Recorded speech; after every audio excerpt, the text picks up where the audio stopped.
Olá, pessoal!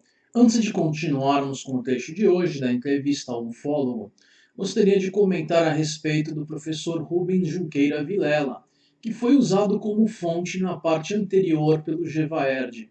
Estamos falando de um cientista que foi 12 vezes à Antártida e alegou ter visto OVNIs mais de uma vez. Primeiro lugar, ninguém vai à Antártida a passeio. Logo, este deveria ter meios de registrar a ocorrência, mesmo que ele fosse a passeio, que seria uma questão duvidosa quanto a gosto.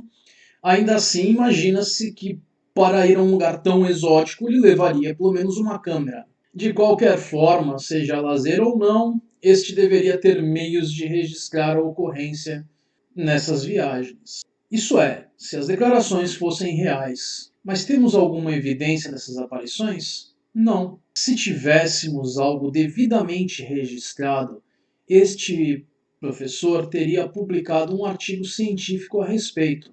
Isso já seria uma questão de conhecimento científico. Este teria renome mundial.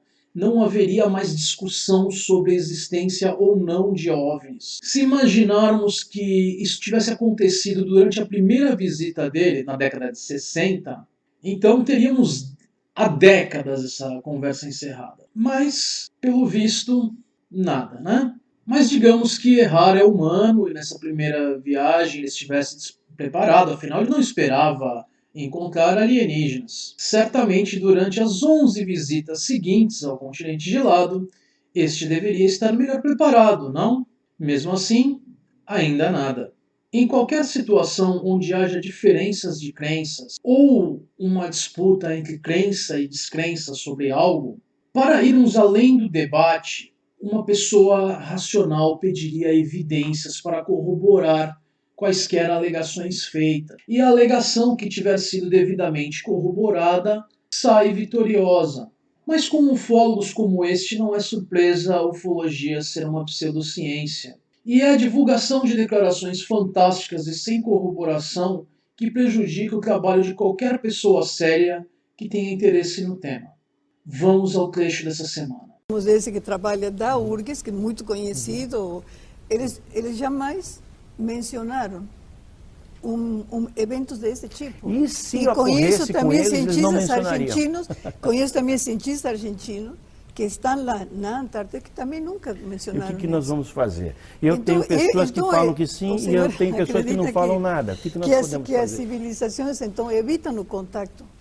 Não, elas evitam um contato aberto, mas um contato ocorrendo num nível, vamos dizer, subliminar, isso acontece há milênios. Mas tem uma explicação, eu tenho duas perguntas. Uma é essa, por que elas não fazem contato aberto com entidades governamentais e tal? Isso. Como a gente imagina aquela coisa do filme, Leve-me ao seu líder. Se eu chegasse a Marte, eu perguntaria quem é o bambambam do pedaço lá. Claro. E isso aparentemente não acontece aqui. Não. E eu acredito no que tu está dizendo, essa coisa da Operação Prato, acredito que tenha documentos secretos a respeito por motivos óbvios. Eu não entendo por que os que nos contratam não procuram os governos, ou procuram e a gente não sabe. E a outra coisa, eu queria que falasse um pouco sobre episódios da casuística aqui no Rio Grande do Sul, para ficar mais próximo do nosso telespectador. Né? Pois não. No primeiro caso, a discussão é longa, a discussão é muito profunda. Nós próprios ufólogos temos o nosso questionamento, por que afinal que eles não fazem um contato mais amplo? Mas nós temos que pensar de uma outra forma. Esses seres, eles já detêm o poder de entrar e sair da nossa atmosfera, e é justamente isso que assombra os governos, há milênios, há décadas pelo menos, de maneira documentada. Registros de radar, etc. e tal, que demonstram que eles têm uma grande familiaridade com a nossa espécie. Vêm aqui quando querem, fazem o que querem. São muito semelhantes a nós. Uma indicação de que é muito provável que nós e eles tenhamos um parentesco de alguma espécie, um parentesco comum. E, aparentemente, esses seres não demonstram ainda ter nenhum interesse em se fazer mostrar, em se fazer conhecido de maneira ampla. Eles sabem que são conhecidos e os governos os conhecem também. Os governos fazem admissões regularmente a respeito disso. Vários governantes. Por exemplo, Jimmy Carter, Ronald Reagan, são homens que durante os seus mandatos falaram muito a respeito desse assunto. Está se pressionando agora Barack Obama para que ele abra os arquivos secretos do governo americano. Aí sim a coisa vai ser séria.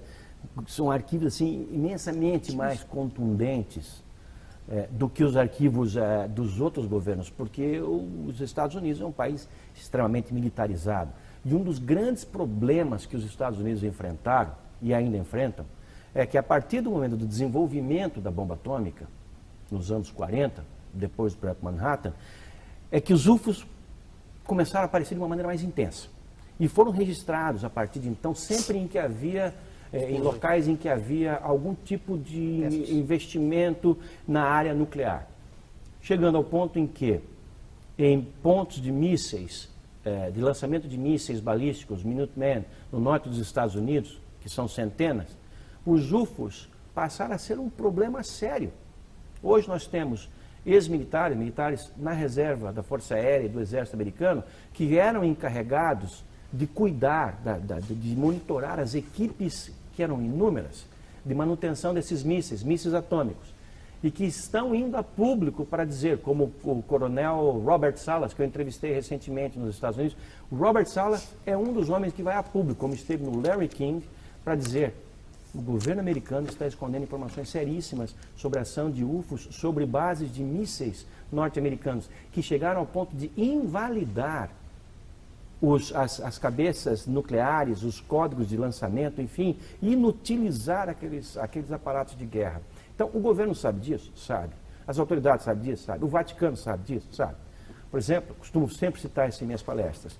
Isso é uma coisa que pouca gente deu atenção, mas o astrônomo oficial, para citar um outro astrônomo, doutora, o astrônomo oficial do Vaticano, que ele é PhD com 2 titulações em estrelas binárias, que é do seu país, ele é de Rosário, o jesuíta José Gabriel Funes, que se senta à mesa do Papa, recentemente falou exatamente o seguinte: que não reconhecer a existência de outras espécies avançadas no universo é menosprezar a capacidade criativa de Deus.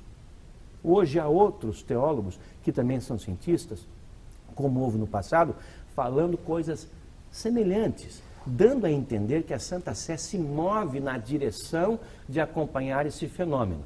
Até porque a Santa Sé está envolvida diretamente na construção ou financiando observatórios astronômicos em várias partes do mundo. Professor, e nesses casos específicos aqui, então, do Rio Grande do Sul?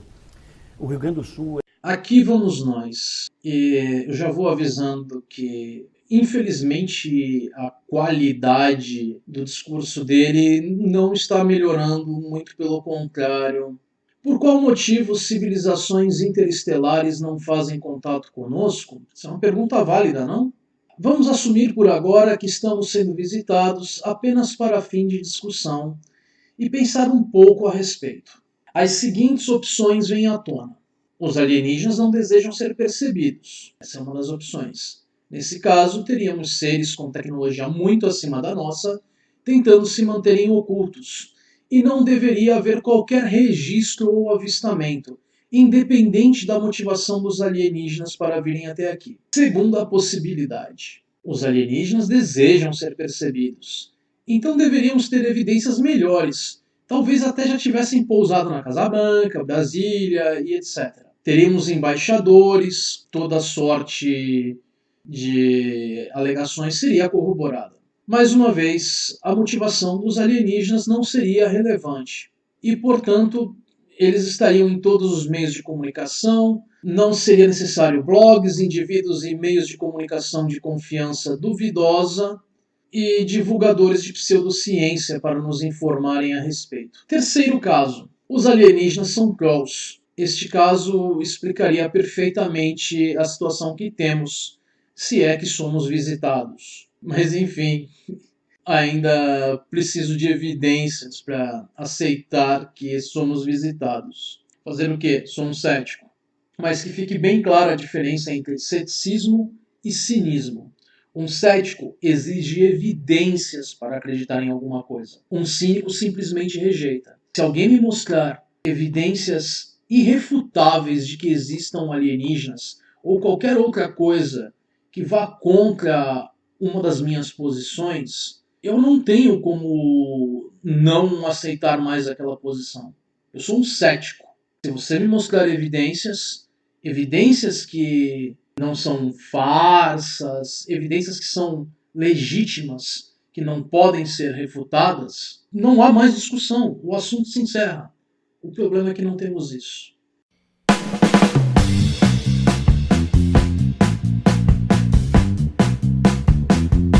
Vamos lá. Esse vídeo está muito engraçado, mas mesmo assim vou tentar me manter sério. Com presidentes e militares a favor de trazer à tona informação sobre tais avistamentos, mais uma vez sou obrigado a perguntar onde estão as evidências. O Gevaerd simplesmente não se decide se existe um acobertamento ou não por parte dos governos e forças armadas. Isso é hilariante.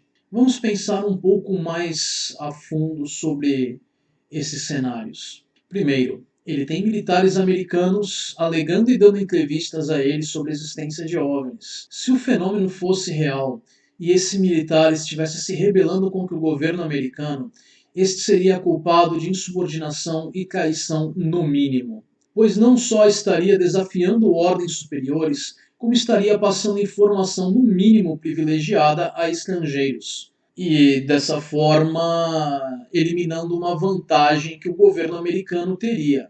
Nós tivemos casos de escândalos com escutas telefônicas e diversas outras formas de vigilância feitas pelos governos mundiais nos últimos anos, em particular os Estados Unidos, um espionando o outro. Não preciso mencionar sequer a questão da Rússia e as eleições americanas, enfim, as escutas dos americanos em outros governos, exemplos não faltam. Então o Gevaerd quer nos convencer de que ele foi até os Estados Unidos, entrevistou um militar americano que passou a ele informações, como eu já disse, no mínimo privilegiadas, e ele conseguiu voltar para cá todo pimpão numa boa, está vivendo feliz e contente. Vamos ser sinceros, se esse fosse o caso, o Gevaerd já teria batido as botas de uma forma ou de outra. Mesmo esse militar americano, no primeiro momento que ele desse indícios de que ele iria revelar alguma coisa, esse já deveria ter encontrado um triste fim. No mínimo uma prisão.